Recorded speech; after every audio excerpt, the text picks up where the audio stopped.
The fluorescent lights of Mercy General's intensive care unit burned Elena Volkov Hartwell's eyes as consciousness clawed its way back through layers of fog and morphine. Her first coherent thought was for the baby. Her hand moved instinctively to her swollen belly, and the relief that flooded through her when she felt movement nearly broke her. "Baby's okay." A nurse's voice came from somewhere to her left, soft and reassuring. "Heartbeat strong. You both gave us quite a scare, Mrs. Hartwell, but you're fighters." Elena tried to speak, but her throat was raw, damaged from hours of screaming that she couldn't quite remember. The February blizzard, Marcus's restaurant, the anniversary dinner that had turned into something else entirely. The memories came in fragments, jagged and incomplete, like pieces of a nightmare she couldn't fully wake from. The cold. She remembered the cold. Your core temperature was 89 degrees when they brought you in. The nurse continued, adjusting the IV line that fed warmth back into Elena's veins. "Another hour, and we might have lost you both. Do you remember what happened?" Before Elena could answer, the door opened, and a man in a security uniform stepped inside. His expression careful and controlled in a way that suggested he'd been trained to deliver bad news without causing panic. "Mrs. Hartwell, I'm Frank Morrison, head of security at Hartwell Tower," he said, pulling a chair close to her bedside. "I need to show you something. The police are going to want to talk to you. But I thought you should see this first." Elena's mind struggled through the haze. Hartwell Tower. Marcus's flagship property, the gleaming high-rise that housed his biotech offices and his pride and joy. The restaurant on the 42nd floor, where Chicago's elite paid $500 per plate for molecular gastronomy and panoramic views. The restaurant with the commercial freezer. If you're enjoying this story so far, don't forget to hit the like button and subscribe. Drop a comment telling me where in the world you're watching from. I love hearing from you. Frank pulled out a tablet and queued up video footage. The timestamp reading February 14th, 8:47 p.m., Valentine's Day, their 6th anniversary. Elena watched herself on screen, 8.5 months pregnant, wearing the red maternity dress Marcus had bought her that morning, entering the restaurant's private dining room where he'd promised her a romantic evening. She remembered feeling beautiful that night, despite her swollen ankles and the baby sitting so low she could barely walk without waddling. Marcus had been attentive all week, bringing her breakfast in bed, rubbing her feet, talking to her belly about meeting their son in 2 weeks. She'd started to believe that maybe fatherhood would change him, soften the edges that his ambition had sharpened over their 6 years of marriage. The video showed Marcus greeting her with a kiss, but his smile looked wrong, too tight, too practiced. Then Sienna Cross appeared on screen, and Elena's stomach clenched even through the morphine's chemical cushion. Sienna, 27 years old, blonde, sharp-featured, and always dressed like she was attending a board meeting even on casual Fridays. Marcus's VP of marketing, the woman who'd been making comments about Elena's weight gain, her condition, her inability to understand the pressures of running a billion-dollar company. "We need to talk," Marcus's voice came through the tablet speakers, cold and businesslike. "About the future." Elena watched herself sit down carefully, one hand supporting her belly, confusion evident on her face. On the hospital bed, present-day Elena felt tears start to slide down her cheeks because she knew what was coming next, even if she couldn't remember all the details. "I want a divorce," video Marcus said, his tone suggesting he was announcing a quarterly report rather than ending their marriage. "Sienna and I are together now. Have been for 8 months. The papers are already drawn up." 8 months. Elena had been 5 months pregnant when it started, dealing with morning sickness and exhaustion while her husband was sleeping with his marketing director. Video Elena stood up abruptly, her voice rising in pitch. "You're ending our marriage while I'm 2 weeks away from giving birth to your son? I'll provide child support, obviously. 50-50 custody, once the baby's weaned." Marcus pulled out a folder, setting it on the table with rehearsed precision. "You'll sign a postnup, agreeing to limited spousal support. You brought nothing to this marriage, Elena. No money, no family, no connections. You've lived off my success for 6 years. I think I'm being more than generous." The security guard, Frank fast-forwarded through several minutes of argument. Elena watched herself crying, pleading, trying to understand. She watched Sienna smirking in the background, arms crossed, victory written across her sharp features. Then the video jumped to 9:23 p.m.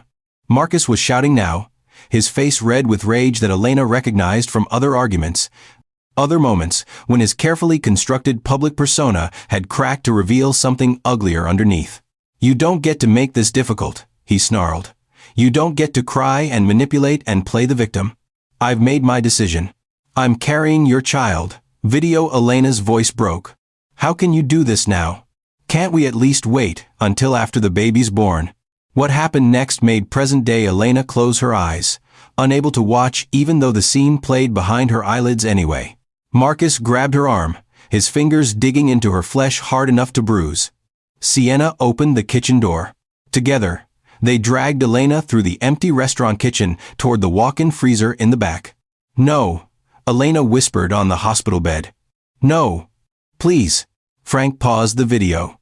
"Mrs. Hartwell, I can stop if this is too much." "Show me," she said, her voice stronger despite the tears. "I need to see all of it." The video resumed. Elena watched herself struggle, her pregnant body awkward and slow, no match for Marcus's gym-toned strength or Sienna's vicious determination. They pushed her into the commercial freezer, the kind designed to quick-freeze meat to Arctic temperatures. The last thing the camera caught was Marcus's face through the freezer's small window, his expression cold and deliberate as he engaged the lock. Then Sienna's voice, tinny through the tablet speakers. "How long until hypothermia sets in for someone her size?" "Couple of hours," Marcus replied, his tone clinical. "Maybe less with the pregnancy. Her body's already working overtime." The timestamp showed them leaving the kitchen at 9:31 p.m. The building's security system showed them exiting Hartwell Tower together at 9:45 p.m., getting into Marcus's Tesla, driving away into the blizzard that was blanketing Chicago in white. Frank fast-forwarded through hours of empty kitchen footage. At 11:52 p.m., a figure appeared, one of the night prep cooks, arriving early for his 2 a.m. shift. The cook's face registered confusion, then horror as he heard banging from inside the freezer. The video showed him struggling with the lock, finally using an emergency release, revealing Elena curled on the floor, her lips blue, her body shaking uncontrollably. "You were in there for 4 hours and 21 minutes, Frank said quietly. The freezer was set to -10 degrees Fahrenheit. The cook called 911 immediately. Paramedics said your body temperature had dropped to 89 degrees. You were in premature labor. They almost lost the baby twice during transport." Elena's hand pressed against her belly, feeling her son move lazily inside her, oblivious to how close he'd come to never being born. "Why?" she whispered. "Why would Marcus do this?" "The police have a theory," Frank replied, his voice careful. "If you died, he'd have inherited everything you own. If the baby died, there'd be no custody battle, no child support. A tragic accident during a blizzard, wife and unborn child lost. Grieving widower starts fresh with his new love." The words hit Elena like ice water. Marcus had tried to kill her. Not in a moment of passion or rage, but with cold calculation. He'd locked his pregnant wife in a freezer and left her to die. "There's more," Frank continued. "Marcus filed a missing persons report at 11:30 p.m., claiming you'd left the restaurant upset and he couldn't find you. He sent himself text messages from your phone making it look like you were confused, disoriented. He built an alibi." Elena felt something cold settle in her chest, colder than the freezer, colder than the February blizzard still raging outside the hospital windows. For 6 years, she'd loved Marcus Hartwell. She'd given up everything to marry him, her family, her identity, her billion-dollar inheritance. She'd become small and quiet and accommodating, the perfect wife who asked for nothing and gave everything. And he'd tried to murder her. The door opened again, and a woman in a white coat entered, her dark hair pulled back in a neat bun, her expression professionally sympathetic. "Mrs. Hartwell, I'm Dr. Sarah Chen. I've been overseeing your care since you arrived. How are you feeling?" "Like I was locked in a freezer for 4 hours, Elena replied, her voice hollow. Dr. Chen pulled up a chair, her movements gentle. You suffered severe hypothermia, frostbite on your fingers and toes minor. Thankfully, no permanent damage expected and premature labor contractions that we've managed to stop for now. The baby is stable, but you're going to need complete bed rest for the next 2 weeks until your due date. Can I go home? We're keeping you for observation for at least a week. Your body went through significant trauma. Dr. Chen hesitated. Elena, I need to ask, do you have somewhere safe to go when you're discharged? Because legally, I can't let you return to a home where your husband might harm you again. Elena's laugh came out bitter. Home? You mean the penthouse Marcus bought with his company's money? The one with his name on the deed? She closed her eyes. I have nowhere, doctor. No money, no family, no friends. Marcus made sure of that over the years. That was when Frank set a manila envelope on her bedside table. This arrived for you this morning. Courier service. They said it was urgent. Elena's hands shook as she opened it. The letterhead was in Cyrillic and English. Volkov Pharmaceuticals International, Legal Department. Her maiden name. The name she'd abandoned 6 years ago when she'd fled Russia and her mother's expectations, changed her identity, and disappeared into American anonymity as Elena Volkov, nobody from nowhere, working as a translator at the Russian Cultural Center where she'd met Marcus at a charity fundraiser.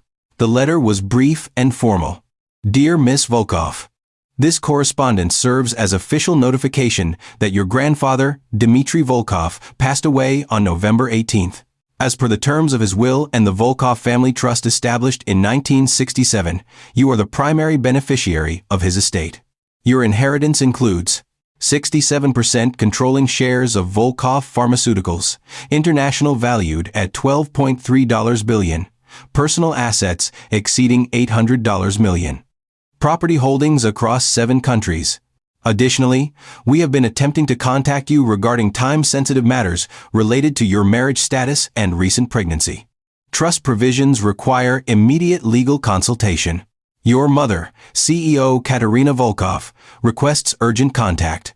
Respectfully, Viktor Petrov, Senior Counsel. Elena read the letter 3 times, her mind struggling to process words that seemed to rearrange reality itself. $12 billion. Her grandfather was dead. Her mother knew she was married. Knew she was pregnant. Mrs. Hartwell? Dr. Chen's voice seemed to come from very far away. Elena, you've gone pale. Should I call a nurse? Elena looked up at the doctor, then at Frank. Then at the tablet, still showing frozen footage of her husband locking her in a freezer to die. She thought about Marcus in his Tesla, probably with Sienna, probably celebrating his brilliant plan to rid himself of his inconvenient wife and unwanted child. Marcus thought he'd married nobody. A Russian immigrant with no money, no family, no power. A woman who'd been grateful for his attention, his wealth, his willingness to marry her despite her lack of connections or resources. He had no idea what he'd actually done. He had no idea that Elena Volkov Hartwell was the missing heiress to one of the world's largest pharmaceutical empires. He had no idea that while he was building his $850 million biotech company, she was heir to a dynasty worth 15 times that amount. And he definitely had no idea that attempted murder of a Volkov came with consequences that would destroy everything he'd ever built. Elena picked up her phone with trembling hands and dialed the number on the letterhead. It rang twice before a woman answered in Russian-accented English. Volkov Pharmaceuticals Legal Department. My name is Elena Volkov Hartwell, she said, her voice steady despite the tears still sliding down her cheeks. I need to speak with Viktor Petrov immediately. And tell my mother I'm ready to come home. The line connected with a click that seemed to echo through decades of silence. Elena heard voices speaking rapid Russian in the background, the sound of keyboards clattering, the unmistakable efficiency of a corporate legal department operating at full capacity. One moment. Miss Volkov. The receptionist's voice shifted from professional courtesy to something approaching reverence. Mr. Petrov has been waiting for your call. Elena closed her eyes, listening to hold music that she recognized Tchaikovsky's Piano Concerto. No one. Her grandfather's favorite. The same piece that had played in his office in Moscow. in the penthouse overlooking the Moskva River, where she'd spent her childhood learning to read financial reports before she could properly read Tolstoy. Elena. The voice that came through the phone was deep, familiar, tinged with relief, and something that sounded like carefully controlled emotion. Viktor Petrov had been her grandfather's attorney for 40 years, the man who'd taught her chess on rainy afternoons and explained corporate law over tea. Bose moi. We thought we'd lost you forever. Victor. Her voice cracked on his name. Didushka is really gone. November 18th. Heart attack in his sleep. He was 89, Elena. He lived a full life. Victor paused, and she heard papers rustling. But he died not knowing where you were, if you were safe, if you were happy. That haunted him, child. Every day, for 6 years. The guilt hit her like a physical blow. She'd run away at 23, desperate to escape the arranged marriage her mother had orchestrated with the son of another pharmaceutical dynasty. She'd wanted to choose her own life, find love on her own terms, be someone other than the Volkov heiress. She'd legally changed her name, moved to America on a student visa that had eventually become permanent residency, and cut all contact with her family. "I'm sorry," she whispered. "I'm so sorry, Victor. I thought I was doing the right thing. We can discuss that later. Right now, I need to know, are you safe? The security report we received suggests you were attacked, nearly killed. Your husband locked me in a freezer and left me to die." Elena's voice hardened. "Marcus tried to murder me and our unborn child. There's security footage. The police are involved." The silence on the other end of the line stretched long enough that Elena checked to make sure the call hadn't dropped. When Victor spoke again, his voice carried the cold fury of a man who'd spent decades protecting the Volkov family interests. "Your mother is already on the plane. She'll be there in 9 hours with our full legal team." He paused. "Elena, does your husband know who you are? Does he know about the Volkov name, the company, the inheritance?" "No. He thinks I'm nobody. No family, no money, no connections. That's what I told him when we met." Elena looked at the security footage, still frozen on Frank's tablet. Marcus's face through the freezer window, cold and calculating. "He married me thinking I was worthless. Poor investment, no return." Victor's laugh was sharp and humorless. "Then Marcus Hartwell is about to receive an education in exactly how expensive his mistake was. Elena, I need you to listen carefully. Don't sign anything. Don't speak to your husband or his attorneys, and don't make any statements to the media until we arrive. Your mother is bringing Anatoly Kozlov." Elena's breath caught. Anatoly Kozlov was a legend in international law, the attorney who'd represented oligarchs and princes, the man who'd never lost a case that mattered. He charged $2,000 per hour and was worth every cent. "Victor, I don't know if I can afford." "Elena Dmitrievna Volkov," Victor interrupted, using her full Russian name with a gentleness that made her throat tight. "You are the controlling shareholder of a $12 billion pharmaceutical empire. You can afford anything. And your mother would burn down Chicago before she'd let the man who tried to murder her daughter walk free." After the call ended, Elena sat in the hospital bed, feeling the weight of her identity settling back onto her shoulders like a coat she'd forgotten she owned. For 6 years, she'd been Elena Hartwell, quiet, accommodating, grateful for whatever scraps of attention her husband threw her way. She'd made herself small, invisible, unimportant. Now, she was Elena Volkov again. And the Volkov women didn't forgive. They calculated, they planned, and they destroyed. Dr. Chen had stepped out during the phone call, but now she returned with a man in his early 40s, wearing wire-rimmed glasses and the comfortable authority of someone used to being the smartest person in any room. "Elena, this is Dr. James Chen, our head of obstetrics," Dr. Sarah Chen said. "Given your condition and the trauma you've experienced, I've asked him to consult on your care." Dr. James Chen pulled up a chair, his movements economical and precise. "Mrs. Hartwell, I've reviewed your case and the baby's monitoring data. I need to be frank with you, what you survived should have killed you both. The hypothermia, the stress, the premature labor contractions. The fact that you're both alive is remarkable." Elena felt her son shift inside her, a rolling movement that pressed against her ribs. But we're okay now? The baby's safe. For now, yes. But you're at significant risk for premature delivery over the next 2 weeks. Any additional stress, emotional, physical, environmental, could trigger labor. His expression was serious but kind. Elena, I understand there are legal proceedings about to begin. Criminal charges, probably civil suits. I need you to understand that attending court hearings, facing your husband, dealing with attorneys and judges, all of that is stress.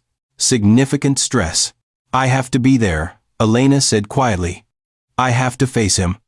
I have to make sure he pays for what he did. Doctor. James exchanged a glance with his colleague. Then we'll monitor you closely. But I'm admitting you to the hospital for the duration. You'll attend any necessary hearings from a wheelchair, with medical staff present. And if at any point your blood pressure spikes or contractions begin, we pull you out immediately. Non-negotiable. Elena nodded, one hand resting protectively over her belly. Whatever keeps him safe.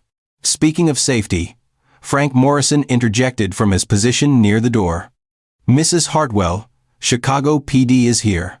Detective Maria Torres has been assigned to your case. She'd like to take your statement. The woman who entered wore a navy pantsuit and carried herself with the confident directness of someone who'd spent 20 years putting criminals behind bars. Detective Torres was perhaps 50, with silver threading through her dark hair and eyes that assessed everything they touched. Mrs. Hartwell. She pulled out a digital recorder. I've watched the security footage from Hartwell Tower. I've spoken with the EMTs who transported you. And I've reviewed Dr. Chen's medical reports. She sat down, her expression carefully neutral. What your husband did to you constitutes attempted murder, assault with intent to cause great bodily harm, and child endangerment.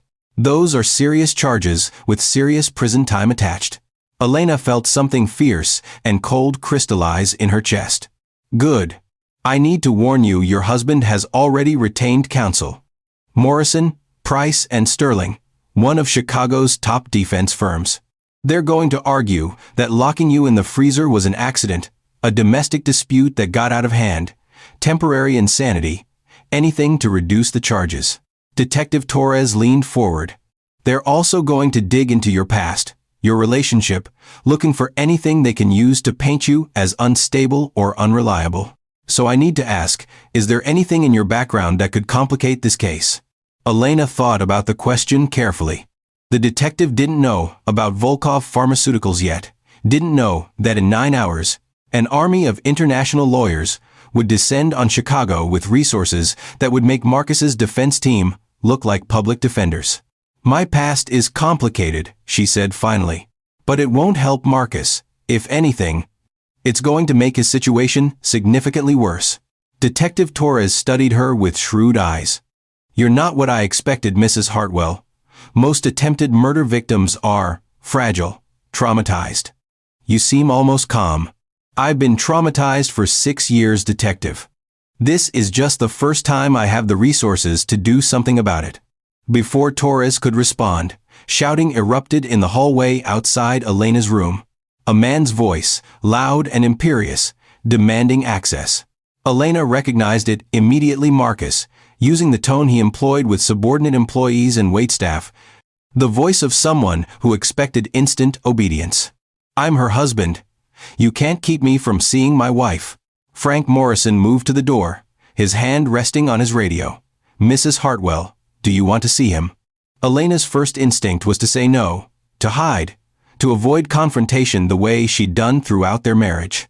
But that was Elena Hartwell's instinct. Elena Volkov would face this directly. Let him in, she said, her voice steady. But Detective Torres stays. And Frank, make sure that tablet is recording. Marcus Hartwell burst through the door, with the controlled fury of a man used to getting his way. At 39, he was still handsome in the sharp-featured way that photographs well strong jaw, calculating blue eyes, perfect teeth, courtesy of expensive veneers. He wore one of his $3,000 suits, Tom Ford, paired with Italian leather shoes that cost more than most people's monthly rent. He stopped short when he saw the detective, his expression flickering through surprise and irritation before settling on concerned husband. Elena, sweetheart? Thank God you're okay. He moved toward the bed, arms outstretched as if to embrace her. Stay where you are, Mr. Hartwell, Detective Torres said, standing to block his path. You're here as a courtesy, not a right. Marcus's mask slipped slightly. I don't know what she's told you, Detective, but there's been a terrible misunderstanding. My wife became extremely upset during dinner last night. She has pregnancy hormones, emotional instability. She ran off into the restaurant kitchen and you locked her in a commercial freezer set to -10 degrees. Then left the building for over 4 hours while she suffered hypothermia and went into premature labor. Detective Torres's voice was flat, factual. We have security footage, Mr. Hartwell. All of it. Including you and Miss Cross discussing how long it would take for hypothermia to set in. The color drained from Marcus's face. He'd forgotten about the cameras. Hartwell Tower had state-of-the-art security throughout the building, including the restaurant's kitchen. He'd been so focused on his plan, so confident in his cleverness, that he'd overlooked the basic fact that his entire crime was being recorded in high definition. I want to speak with my wife privately, he said, recovering quickly. This is a family matter. This is a criminal matter, Torres corrected. But Mrs. Hartwell, do you want to speak with your husband? Elena looked at Marcus, really looked at him, for the first time in years. She saw the calculation in his eyes, the way he was already running scenarios, planning his defense, figuring out how to manipulate the situation to his advantage. She'd loved this man once, built her life around him, made herself smaller so he could feel bigger. Marcus, she said quietly, did you really think I'd die in that freezer? His jaw tightened. Elena, you're confused. The pregnancy, the stress. Did you think about our son while you were locking me inside? Did you consider that you were killing your own child? This is absurd. I would never. The footage shows otherwise. Elena interrupted, her voice gaining strength. It shows you and Sienna dragging me into that freezer. It shows you locking the door. It shows you leaving me there to freeze to death.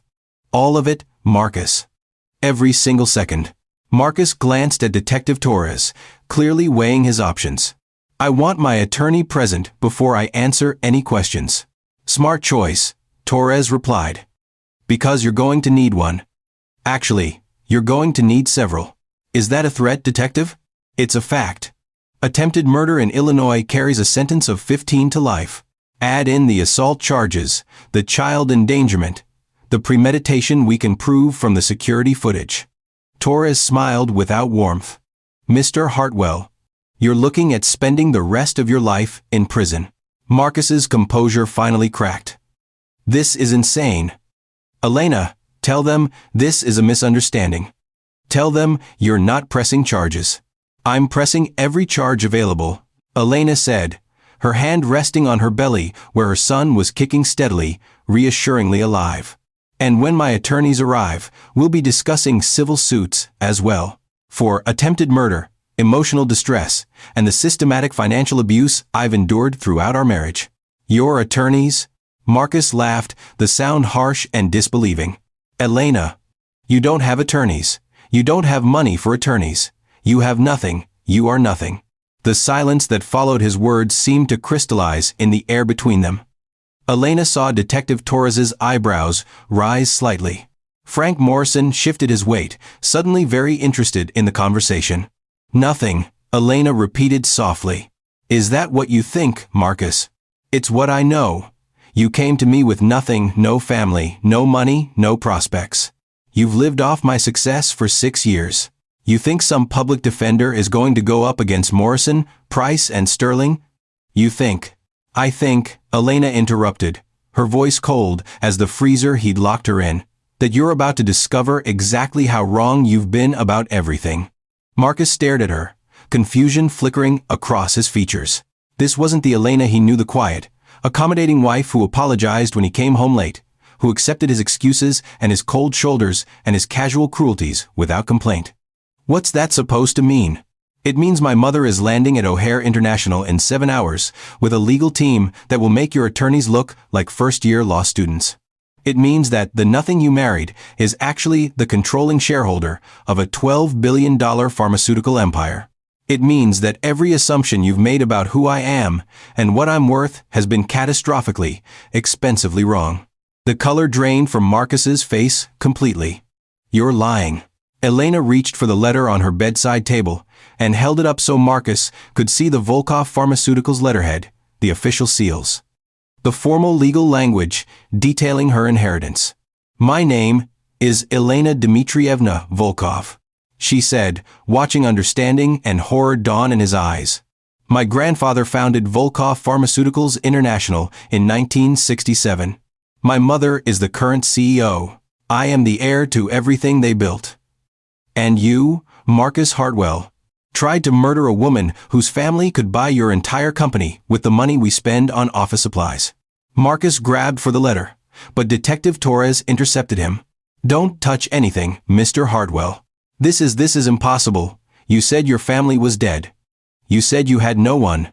I lied, Elena replied simply.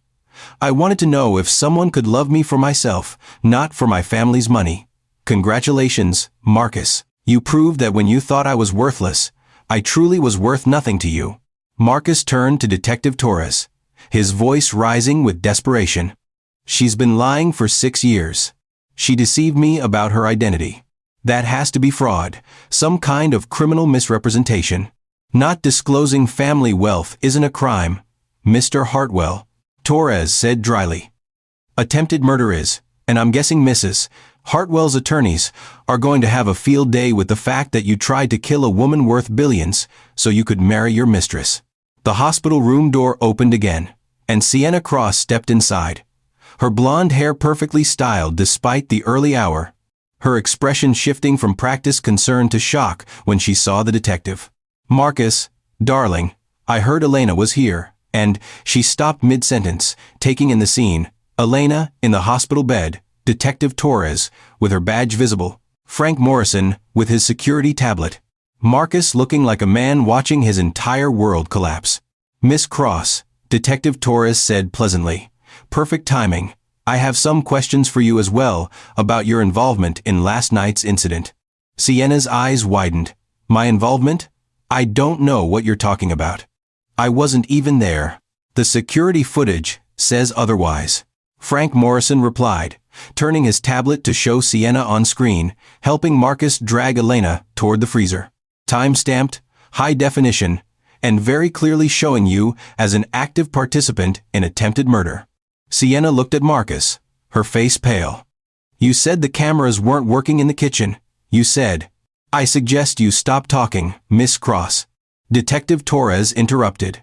Anything you say can and will be used against you in court. Both of you should contact your attorneys immediately, because you're both going to be arrested within the hour. Arrested? Sienna's voice climbed toward hysteria. No, this is a mistake. Marcus said it would look like an accident. He said, Sienna, shut up. Marcus snapped, but the damage was done. Detective Torres smiled. Thank you, Miss Cross. That's very helpful testimony. Elena watched Marcus and Sienna turn on each other, watched 6 years of their careful planning unravel in real time. She felt her baby kick hard against her ribs, as if celebrating.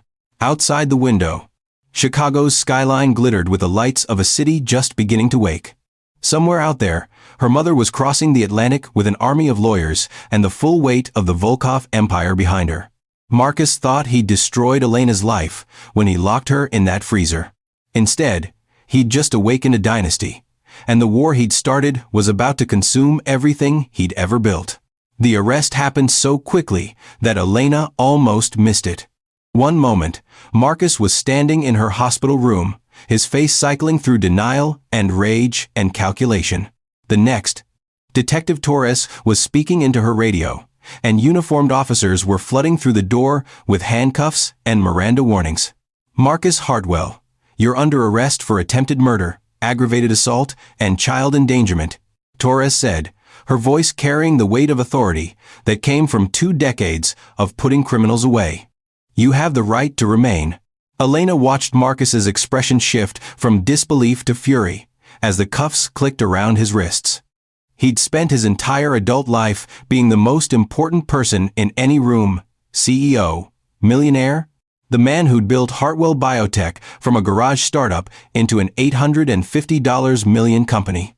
Now he was being arrested like a common criminal, and the indignity of it seemed to hit him harder than the actual charges. "This is harassment," he snarled at Detective Torres. "You have no grounds for arrest.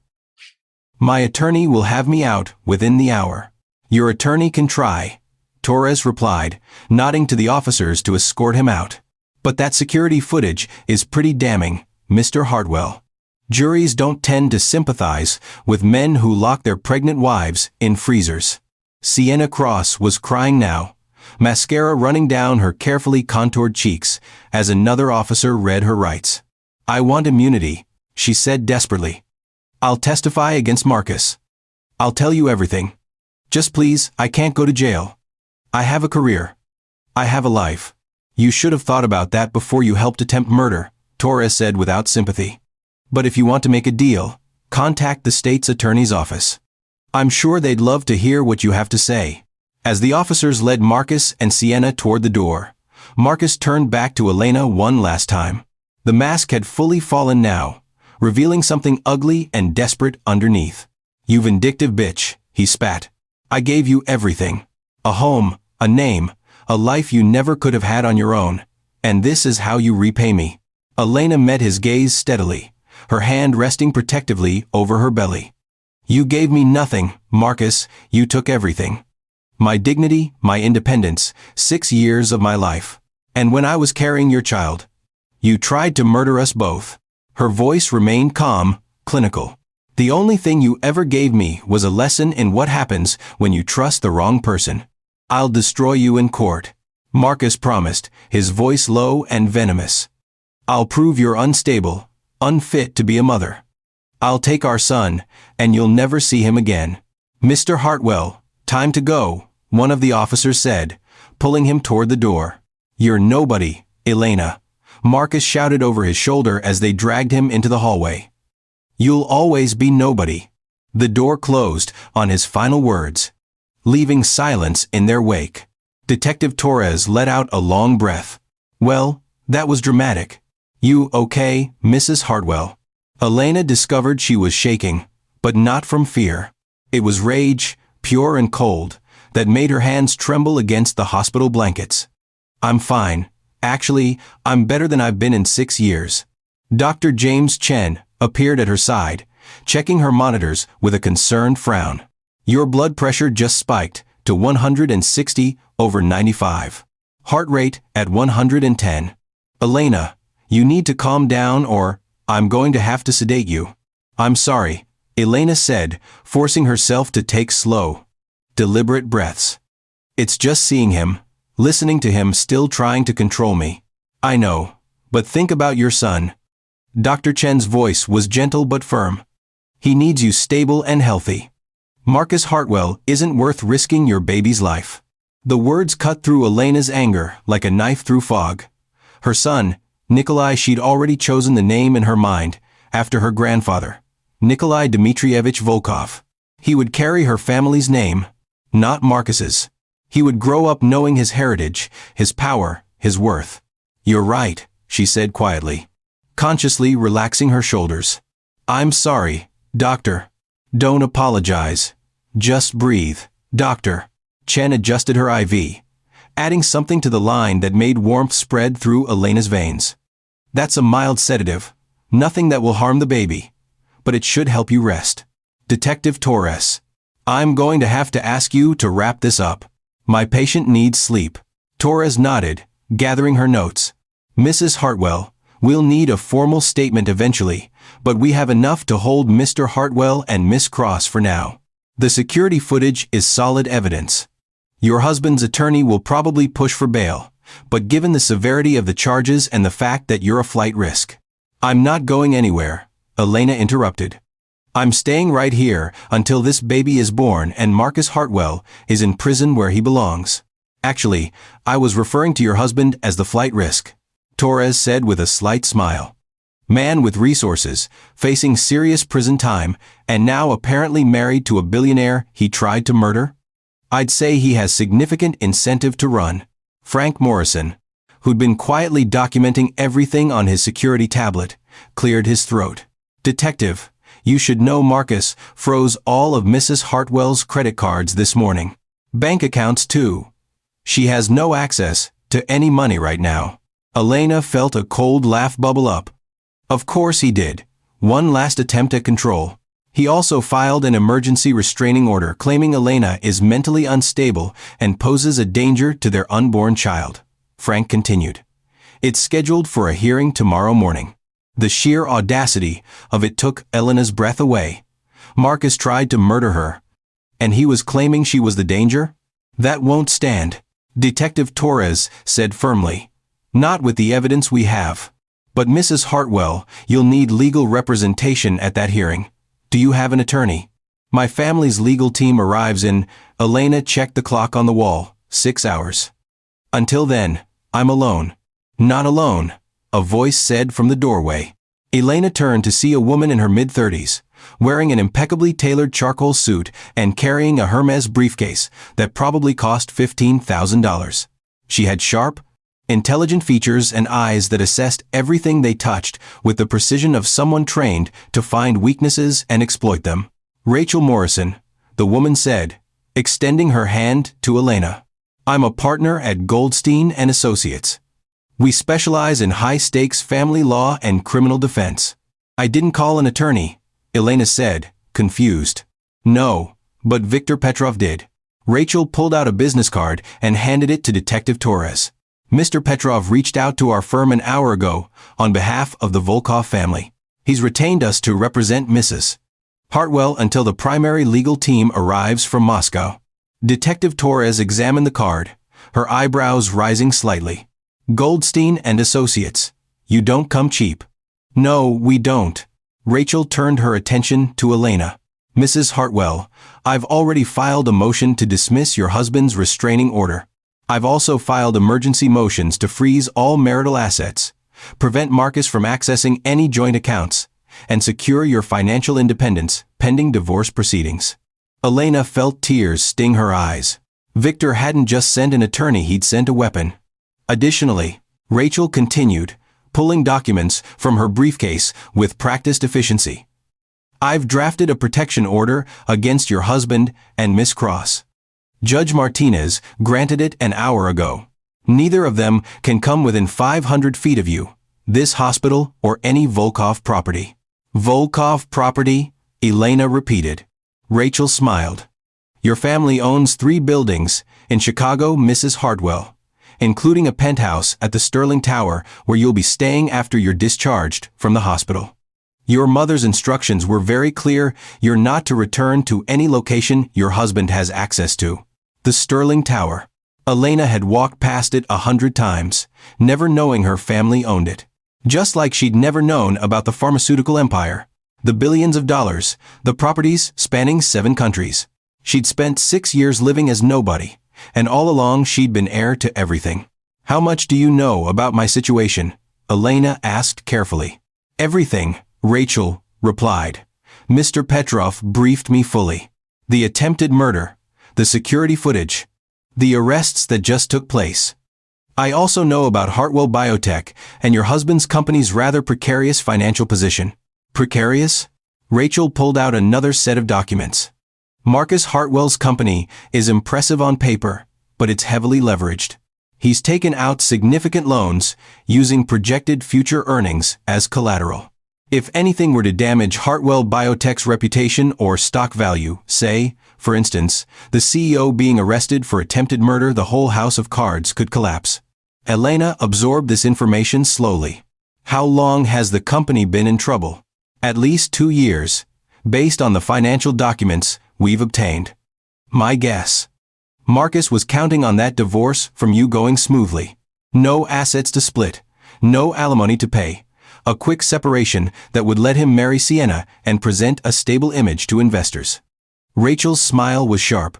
"Instead, he's in jail, his company's stock is about to crater, and he just discovered his worthless wife is worth more than his entire net worth multiplied by 1,000.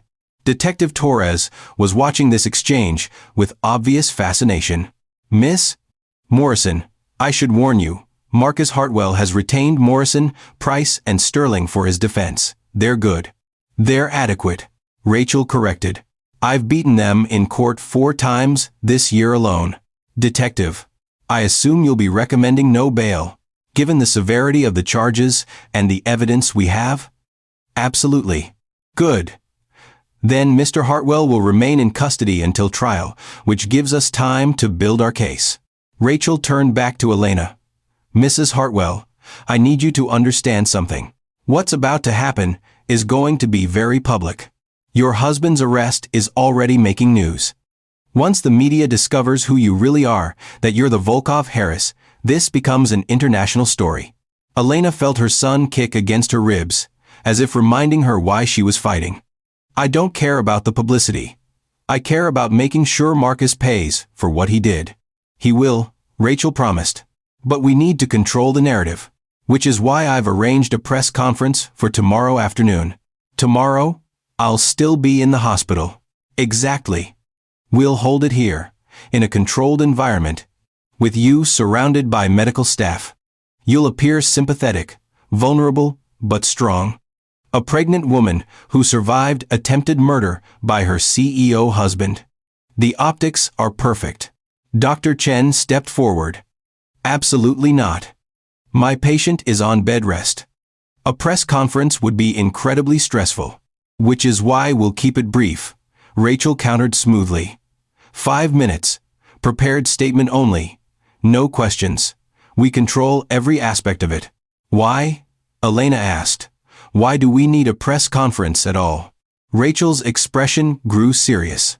Because right now, Marcus's attorneys are crafting their narrative. They're going to paint him as a loving husband whose pregnant wife became unstable and irrational. They're going to claim the freezer incident was an accident, a domestic dispute that escalated. They're going to make you the villain in this story. But the security footage can be interpreted different ways by skilled attorneys. Was Marcus locking you in? Or were you pulling away and he was trying to prevent you from hurting yourself? Was he leaving you to die? Or did he believe you were already out when he left? Rachel leaned forward. Mrs. Hartwell, evidence is important, but public opinion matters too. Especially when you're dealing with a man who spent years building his reputation as Chicago's tech darling. Elena closed her eyes, exhaustion creeping over her despite the importance of the conversation. The sedative Dr. Chen had given her was pulling her toward sleep, and her body desperately needed rest. Can we discuss this tomorrow? She asked quietly. I can barely keep my eyes open. Of course. Rachel gathered her documents. Rest now. Your mother will be here soon, and trust me, Katerina Volkov doesn't do anything quietly. After Rachel and Detective Torres left, Frank Morrison lingered by the door. Mrs. Hartwell, I've been authorized to assign 2 security guards to your room around the clock. With your permission? Authorized by whom? Viktor Petrov. He made it very clear that your safety is his top priority. Elena nodded, too tired to argue. Thank you, Frank, for everything. For finding me, for the security footage, for her voice caught, for saving my life. Just doing my job, ma'am. Frank's expression softened. Though for what it's worth. I've worked security for Marcus Hartwell for 3 years. Never liked the man. The way he treated his employees, his wife. He paused. I'm glad you're going to be okay. Both of you. After Frank left, Dr. James Chen performed one final check of Elena's vitals, his movements gentle and methodical. Your blood pressure is coming down, he said approvingly. Heart rate stabilizing. How are you feeling? Tired, angry, scared. Elena looked up at him. Is that normal? After what you've been through? Completely normal. Dr. Chen made notes on his tablet. Elena, I want you to consider speaking with a therapist. What Marcus did to you, the attempted murder, the betrayal, the systematic abuse, that's serious trauma. It's going to affect you for a long time. I don't have time for therapy. I have a trial to prepare for, a company to learn to run, a baby to prepare for. And none of that matters if you're not mentally and emotionally healthy. Dr. Chen's voice was firm but kind. Your son is going to need a mother who's dealt with her trauma, not buried it under work and revenge." The words hit harder than Elena expected. She thought about her own mother, Katerina, who'd buried herself in Volkov Pharmaceuticals after Elena's father died. Work had been her therapy, her escape, her way of avoiding grief. Elena had spent her childhood competing with a company for her mother's attention. "I don't want to be like her," Elena whispered. "I don't want my son to grow up feeling like he's less important than the business." "Then make different choices," Dr. Chen said simply. "Starting now, rest, heal. Let your family and your attorneys handle the legal battles. Focus on being healthy for your baby." After Dr. Chen left, Elena lay in the dim hospital room, listening to the steady beep of monitors and the distant sounds of the hospital nurses walking past, intercoms announcing codes, the ever-present hum of machinery keeping people alive. Her phone buzzed with a text message, "Unknown number. Landing at O'Hare in 4 hours. I'm bringing your grandmother's necklace. The one you wore at your first ballet recital. So you remember who you are. Mama." Elena pressed her hand to her mouth, tears sliding down her cheeks. Her grandmother's necklace, diamonds and sapphires, worth a fortune, but priceless for its history. 5 generations of Volkov women had worn it at important moments, weddings, births, coronations of Russian royalty that her ancestors had attended. Her mother was bringing her home. Not just to Chicago, but to herself, to the identity she'd tried so hard to escape. Outside her window, dawn was breaking over Chicago, painting the sky in shades of pink and gold. Somewhere in this city, Marcus Hartwell was sitting in a jail cell, probably still convinced he could manipulate his way out of this. He'd spent their entire marriage underestimating her, treating her like she was nothing. Soon, he would learn exactly how much that mistake would cost him. Elena closed her eyes and let sleep claim her, her hand resting on her belly where her son Nikolai Dmitrievich Volkov, heir to everything, slept peacefully, unaware of the war being fought for his future. Katerina Volkov arrived at Mercy General Hospital, like a force of nature descending on unprepared mortals. Elena woke to the sound of rapid Russian being spoken in the hallway outside her room, her mother's voice, sharp and commanding, issuing orders to what sounded like an army. Through her half-open door, she caught glimpses of men in dark suits, women carrying leather briefcases, and hospital administrators scrambling to accommodate whatever demands were being made. Then her mother swept into the room, and Elena's breath caught. Katerina Volkov was 62 years old, and looked like she'd been carved from marble by an artist who specialized in creating queens. Silver blonde hair pulled back in a flawless chignon, Arctic blue eyes that missed nothing, and a Chanel suit that probably cost more than a luxury car. She moved with the contained power of someone who'd spent 4 decades running a pharmaceutical empire and making grown men weep in boardrooms. But when she saw Elena in the hospital bed, her daughter pale and bruised and 8 months pregnant, Katerina's carefully maintained composure shattered. "Dachenka," she whispered, the Russian endearment breaking on a sob. "My little daughter." Elena felt 6 years of stubborn independence, of insisted separation, of determined rebellion dissolve in an instant. "Mama," she said, and then her mother was at her bedside, carefully avoiding the IV lines and monitors, gathering Elena into her arms with a gentleness that contradicted everything the business world knew about Katerina Volkov. They held each other in silence, both crying, 6 years of absence collapsing into this single moment of reunion. Elena breathed in her mother's perfume, Chanel No. 5, the same scent she'd worn since Elena was a child, and felt something broken inside her chest begin to mend. "I'm sorry," Elena whispered against her mother's shoulder. "Mama, I'm so sorry for running away, for disappearing, for—" "Hush, Dachenka. We have time for apologies later." Katerina pulled back, cupping Elena's face in her hands and studying her with an intensity that seemed to catalog every bruise, every shadow under her eyes, every sign of trauma. "Right now, I need to know, are you safe? Is my grandson safe? The doctors say we're both stable. Baby's heartbeat is strong." "Good." Katerina's expression hardened, the softness replaced by cold fury. "Because the man who did this to you is going to wish he'd died in that freezer instead." She reached into her Hermes bag and pulled out a velvet box. Inside was the necklace she'd mentioned in her text, diamonds and sapphires arranged in an intricate pattern that caught the morning light and threw rainbow fragments across the hospital room walls. "Your grandmother wore this when she married your grandfather," Katerina said, fastening it carefully around Elena's neck. "She wore it when I was born. You wore it at your first ballet recital when you were 6 years old." Her fingers lingered on the clasp. "You are a Volkov woman, Elena. We do not break, we do not hide. And we never, ever let men who hurt us walk away unpunished." A knock at the door interrupted them. Rachel Morrison entered, followed by a tall man in his 60s with steel-gray hair and the bearing of someone accustomed to commanding attention simply by existing. "Mrs. Volkov," Rachel said, "allow me to introduce Anatoly Kozlov." The legendary attorney crossed the room and took Elena's hand, bringing it to his lips in an old-world gesture that somehow didn't seem ridiculous. "Miss Volkov, I am honored to represent you. What has been done to you is an abomination, and I assure you, justice will be served." "Mr. Kozlov," Elena said, "I've heard stories about you. They say you've never lost a case."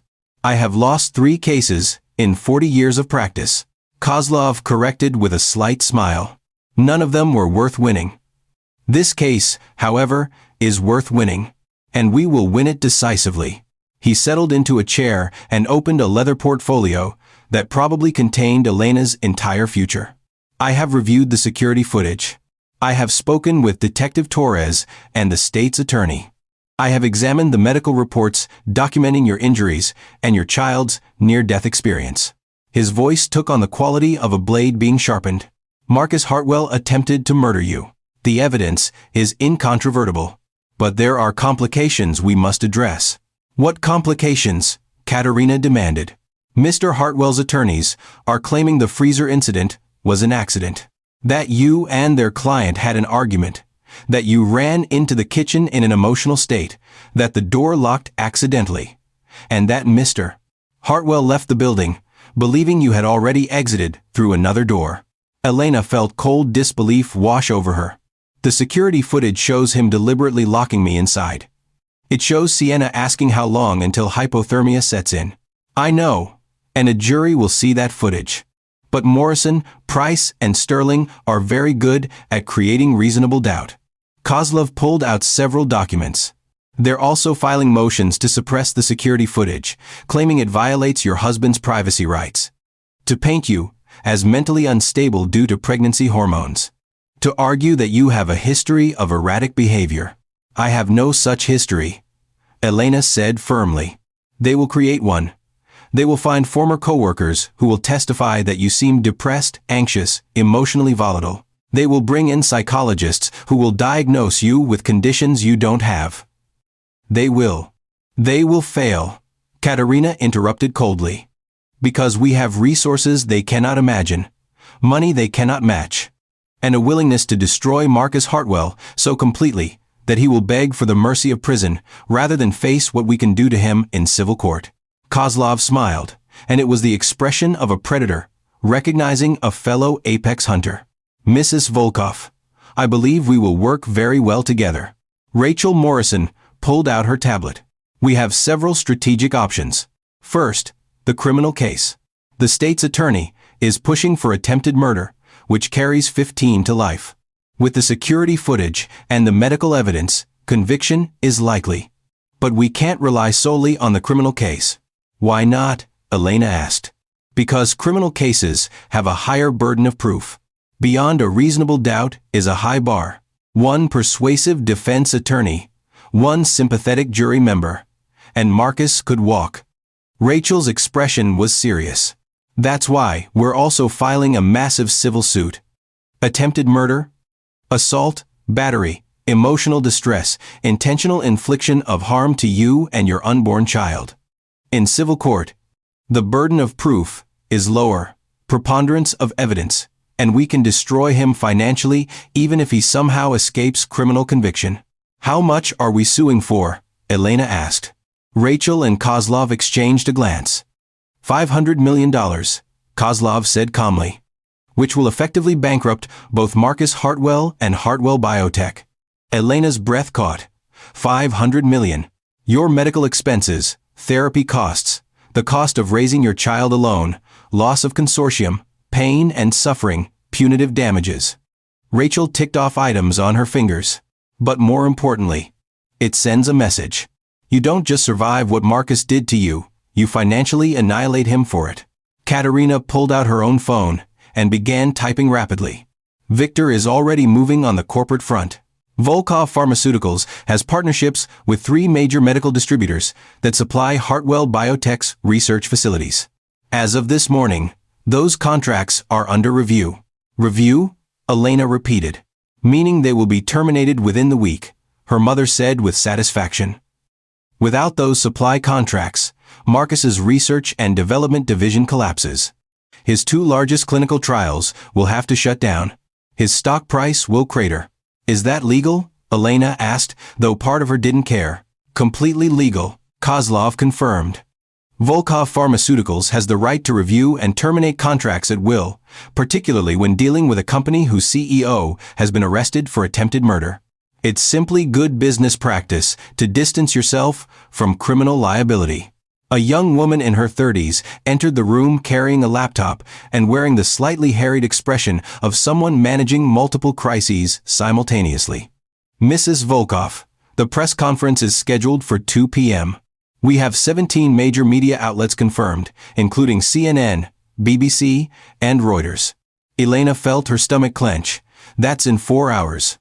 Which gives us time to prepare your statement, the woman said. She extended her hand to Elena. I'm Nadia Petrov, Victor's daughter and your family's head of public relations. I've been managing crisis communications for Volkov Pharmaceuticals for 8 years. I don't know if I can do this, Elena admitted. Facing cameras, telling the world what happened. You don't have to tell them everything, Nadia said gently. We'll prepare a brief statement.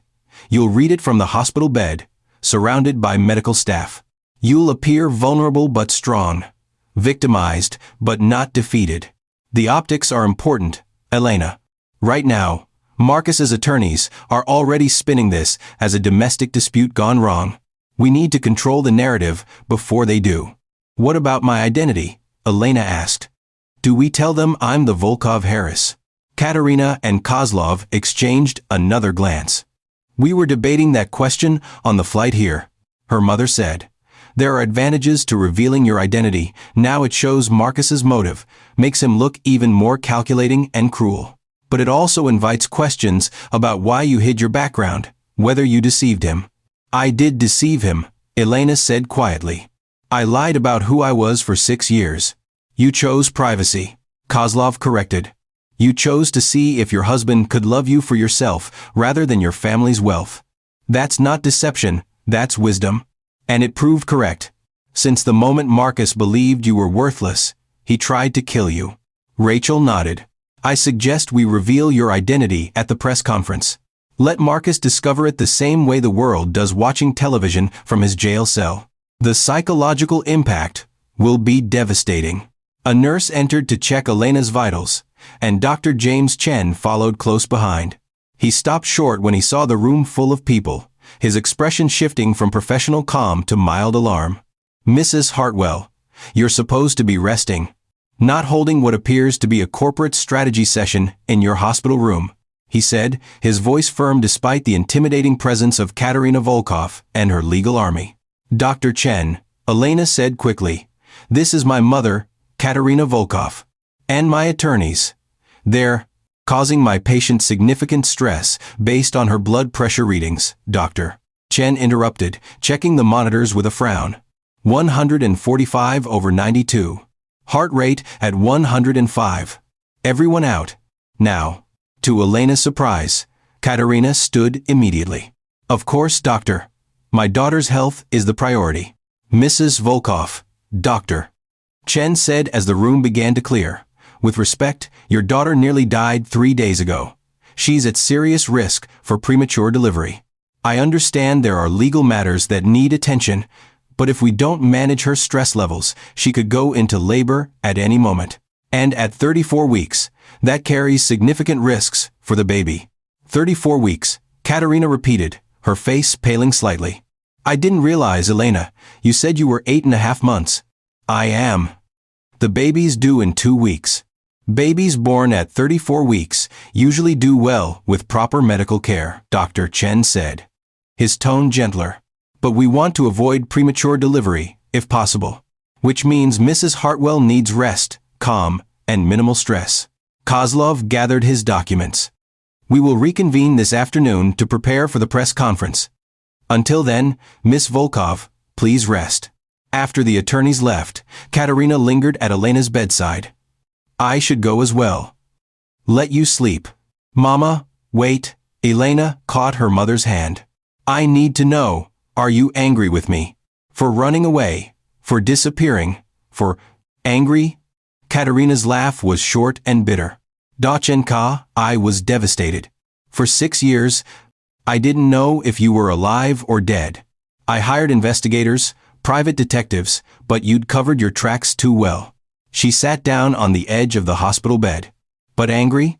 No. I understood why you ran. The marriage I tried to arrange with Dmitry Sokolov was wrong. You were right to refuse it. I should have called. I should have let you know I was safe. Yes, you should have. Katerina's voice was firm but not unkind. But you're here now. You're safe now. And together, we're going to make sure the man who hurt you pays for every moment of suffering he caused. After her mother left, Elena found herself alone with Dr. Chen, who was adjusting her IV and making notes on his tablet with quick, efficient movements. Thank you, Elena said quietly, for clearing the room. I know my mother can be intense. Dr. Chen smiled slightly. I've dealt with intense families before, though I admit, having Katerina Volkov in my hospital is a new experience. Security had to clear an entire floor for her entourage. That sounds like my mother. She loves you very much, Dr. Chen observed. That was evident in every word she spoke. Elena felt tears threaten again. I wasted 6 years being stubborn. 6 years I could have spent with her, with my grandfather, before he died. You spent 6 years learning who you were apart from your family's expectations. Dr. Chen said gently. That's not wasted time, Elena. That's growth. She looked at him. Really looked at him for the first time since he'd been assigned to her case. Dr. James Chen was probably in his early 40s, with kind eyes behind wire-rimmed glasses and the calm competence of someone who delivered hundreds of babies and guided countless mothers through crisis. There was something steady about him, something safe that Elena hadn't felt in years. Can I ask you something personal? She said. Of course. Why did you become an obstetrician? Why spend your career bringing babies into the world? Dr. Chen was quiet for a moment, his expression thoughtful. My mother died in childbirth when I was 10. She was in a rural hospital in China, with inadequate equipment and undertrained staff. My baby sister died with her. He met Elena's gaze. I became an OB/GYN because I never wanted another child to lose their mother the way I lost mine. And I specialize in high-risk pregnancies because those are the cases where I can make the most difference. Elena felt her throat tighten. I'm sorry about your mother. It was a long time ago, but it shaped who I became. He finished his notes and set down the tablet. Elena, I want you to know, I'm not going to let anything happen to you or your baby. Marcus Hartwell tried to take you from this world. I'm going to make sure you both thrive in it. The conviction in his voice was absolute, and Elena found herself believing him completely. Now, Dr. Chen said, his tone shifting back to professional. You need to sleep for at least 4 hours before that press conference. Doctor's orders. Elena smiled despite everything. You're very bossy for someone I just met. I prefer assertively caring, he replied with a slight grin. Rest, Elena. Let your family and your attorneys fight the battles today. Your job is to stay healthy. As he left, Elena's phone buzzed with a text from Detective Torres. Bail hearing for Marcus Hartwell at 1 p.m. Judge is Catherine Liu. She's tough on domestic violence cases. Thought you'd want to know. Elena checked the time, 10:47 a.m. In just over 2 hours, Marcus would stand before a judge and ask to be released from jail. The thought of him walking free, even temporarily, made Elena's chest tighten with panic. Another text came through, this one from Rachel Morrison. Don't worry about the bail hearing. We've filed a brief with extensive evidence of danger to you and your unborn child. Judge Liu will see the security footage. Marcus isn't going anywhere. Elena set down her phone and touched the necklace at her throat. 5 generations of Volkov women who'd faced their own battles, their own betrayals, their own moments of choosing between breaking and becoming steel. She closed her eyes and tried to rest, but sleep remained elusive. Somewhere in this city, in a jail cell, Marcus was probably still convinced he could charm or manipulate or lawyer his way out of this. He was probably telling himself that Elena was nobody, that she had no power, that he'd find a way to win. By 2 p.m. today, when the press conference aired worldwide, he would discover exactly how wrong he'd been about everything. And that realization, Elena thought with cold satisfaction, would be almost as devastating as the prison sentence waiting for him.